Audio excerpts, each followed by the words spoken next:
So welcome to this week's Optimal Health Clinic Facebook Live. And this week I want to talk about two different types of motivation. So we've all, I'm sure, commonly heard of the idea of being motivated by carrot or stick, i.e. moving towards something that it is we want, like the kind of carrot being the motivation of, we want a certain outcome.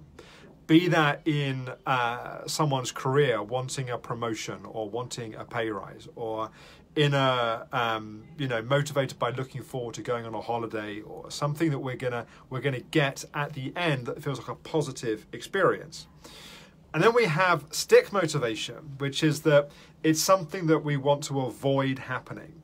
Like if we don't do our tax return, we're going to get fined by HMRC, or if we don't lock the house, we're going to get burgled, whatever it may be. But it's an avoiding of pain. So much of what we do in life is motivated by either things that we're trying to move towards, things we want to get that are positive, or things we want to avoid, things that we don't want to happen, things that could be negative. So these different kinds of motivation tend to affect us in quite different ways. So if you think about, for example, children in a classroom, and if those children are motivated by a certain outcome, they've got a positive motivation of what they want to get.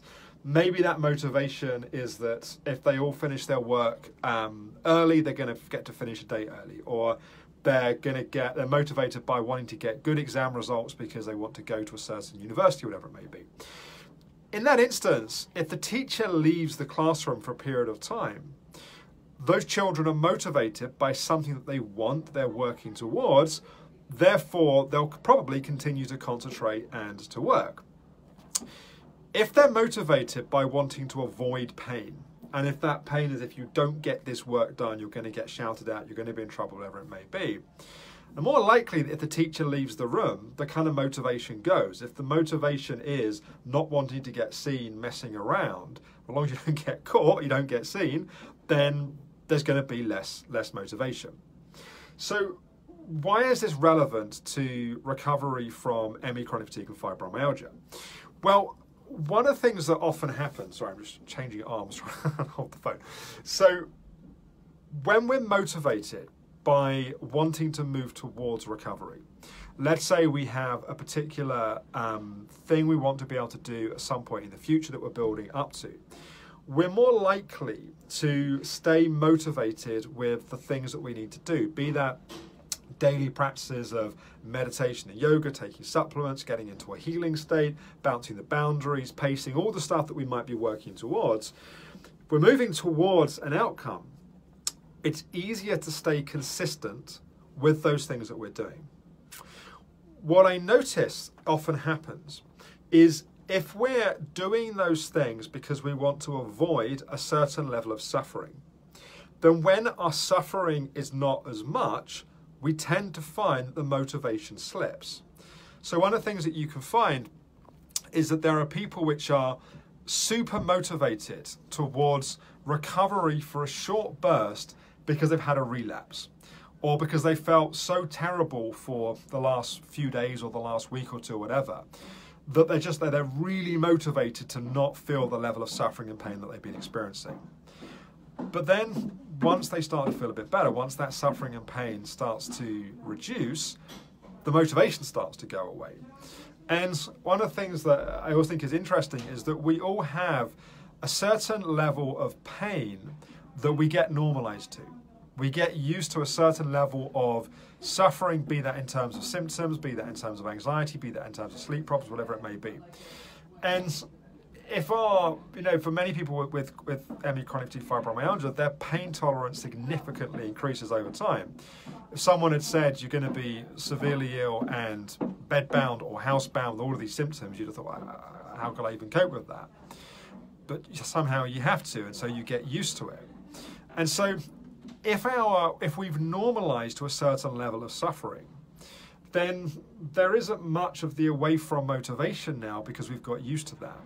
If that suffering gets worse for a period of time, we've now got a new motivation because we want to get out of the pain or suffering that we're in. But then if we spend too long there, we start to normalize to that, and it takes another greater shock to kind of to push on our motivation. So part of my challenge to you here really is to observe what's your pain tolerance, and have you got used to tolerating a level of suffering which would have been a motivator historically, that perhaps is not serving as a motivator at this point. Now, of course, this ability we have to normalize is a crucial way of surviving. So it's not that I'm saying that you kind of want to lose that ability, that's helpful. But we also want to see that actually we're waiting for something bad to happen to drive and to give us motivation. The problem is that happens, it motivates us temporarily, and then we lose the focus and we lose the follow through. If we can start to look at things we want to move towards, and I understand that one of the things, of course, that happens is we have a fear of being disappointed. We don't want to get our hopes up towards something to then have it taken away, so it can feel hard to have things to look forward to and things to move towards. And so sometimes it's important that those towards motivations feel very achievable, and they may be relatively small and simple things. It might not be being able to go out and, you know, play a round of golf if you love golf, or go for an all-night party if you like all-night parties, whatever it may be. But it's finding some small and simple things, be that having a favourite meal, be that going out to a favourite restaurant, be that watching a box set or movie perhaps that you've been waiting to watch, be it having some time with a friend, whatever it may be, the thing that you're kind of moving towards, deliberately having some things that you look forward to, which are a reward and a motivation for staying consistent with doing the things that you need to do. That's a much more effective source of motivation than just having things that you're trying to avoid, that, as I say, you normalize, you kind of lose the motivation, and then it's only when things get bad for a period of time that you get a temporary motivation, which isn't enough to drive any kind of meaningful, lasting change. Now, something that is interesting is there are few things more motivating than feeling like we're making progress. And when you feel like you're making progress, whereas before, swapping arms again, whereas before there might be, there might not have felt like there was much point in doing things that are going to be helpful. Somehow, when we start to see real progress, we're more likely to want to protect that progress. And somehow it becomes very motivating when we start to see positive change in what we're doing. And that's something that comes out in some of the Facebook Live recovery stories that we do, where you kind of hear that people have to put in a chunk of work for a period of time. There's not immediate change, and you have to kind of maintain discipline through that period. And then when change starts happening, then that becomes in of itself extremely motivating to stay disciplined and determined to follow through with that. So I think really the reflection here is, how do you motivate yourself? And how do you reward yourself at key moments that keep you motivated along the recovery path? If you're moving too much away from things, see if you can shift your gaze and focus towards things that you can move towards. And sometimes it can feel a little bit like, really, is that really necessary to come up with some little kind of goals and targets or little rewards? You'd be surprised at the impact that it can have. Remember also, you cannot push your way to recovery. So what I'm advocating here is not coming up with a whole bunch of like things that you have to push yourself to do. Sometimes the biggest challenge is to do less and to rest. And that's the stretch, not pushing through to force yourself to do more. So please do remember that in the process as you're coming up with things and targets and goals that you're moving towards. But look for more positive things to move towards, more carrots, less stick, because the stick will only serve as a short-term motivation, and as a short-term motivation, you won't then have the follow-through that you need to actually have the lasting and sustainable change. So I hope that's been useful. Thank you for those of you that have been sharing ideas for Facebook Lives over the last week. There's been some comments on the Facebook page.